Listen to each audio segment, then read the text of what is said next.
What is dcSpark for someone that's in the community but never have heard of dcSpark before? Yeah, so what we see ourselves, and maybe it's like a little not so common way to describe this Spark, is that we are a company that's focusing in growing blockchain ecosystems. So we build like tooling for developers and also build critical products for the ecosystem to like boost. So an example of this could be like a wallet, or it could be like a library for being able to interact with the protocol at the lower level. Awesome. What would you say the most important thing that you guys are currently working on is?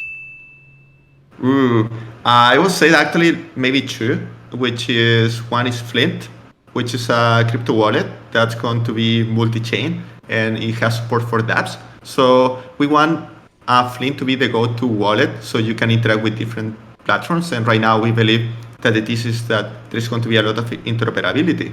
And we have seen this like a little bit like more now with like so many chains and like maybe second layer solutions. So Flint wants to be the wallet that makes all of this easier, especially with like moving assets and not having to change between different wallets, because that's like kind of like complex and confuses a lot of like newer people. So the idea is that Flint could be as simple as when you go to a centralized exchange, but Flint is decentralized, is like non-custodial, and you can see all your tokens in one list, no matter if they're like in different networks, and also you can move them between different networks in the same UI, and also you can interact with dApps. So we want to make the entire dApp experience like so much easier, and I think this is going to be great for the entire ecosystem because this is going to make like newer people that are like being onboarded to blockchain much simple, because sometimes like way too many things. And also the second project that we are working on as core developers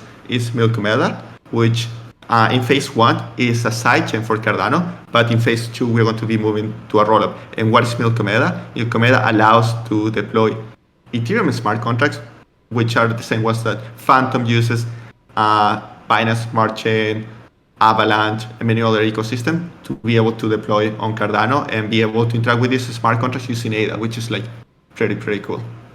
Yeah, it is actually really cool. And, I do a lot of podcasts and oftentimes, people have, ideas, things that they're working on. Well, Flint Wallet is actually already out there today. You can download the Flint Wallet as a browser extension and, send some ADA over there and actually use that ADA on Milkomeda. So once it's in, the Flint Wallet, you can send it over to Milkomeda, which as you mentioned is a side chain on Cardano, and interact with Ethereum-based smart contracts, which is awesome.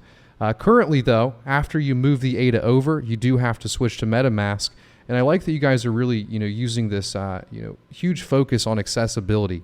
I've introduced a lot of my family to cryptocurrency and, explaining the different networks to them. The accessibility really just isn't there. So I'm really excited to hear that you guys are working on, making an accessible wallet for all chains to really make that user experience a lot easier for people. So, thank you. Yeah.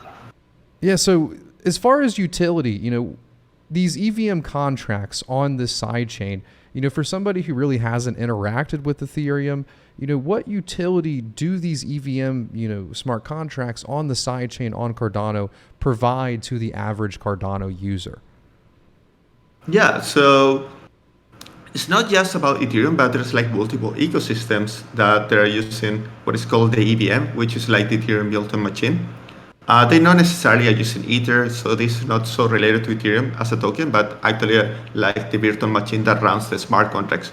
So right now what we have seen, which is like that a lot of like newer ecosystems, sometimes it takes time to bootstrap in terms of like oracles, Texas. Maybe Cardano is moving pretty fast with Texas, but we are still missing oracles, money markets, lending, and so many other things like algorithmic stablecoins. They're being worked, but it's taking a little bit longer than we would like. And when we can bring like an EVM or even like maybe other virtual machines that are going to be available in the future, because the protocol behind Milkomeda is quite flexible, this is going to benefit the ecosystem because you're going to be able to build with different programming languages for Cardano, and that's going to be like really cool. And it's going to be more welcoming to like different developers to be able to be on Cardano, because although Haskell is pretty cool, we need to also be honest about this, that not everyone's going to be coding in Haskell. So that's also important for the entire ecosystem, that also we can onboard all the type of developers that maybe they prefer to work with like Solidity, or eventually maybe we can also work with a virtual machine that is going to allow you to like code in Rust. Yeah, and there's a lot of existing tooling that is already out there for Solidity and, EVM compatibility. So, Milko Meta really, in my opinion, brings a huge amount of utility in that the existing tooling and knowledge base, from Ethereum and other EVM-based cryptocurrencies or protocols.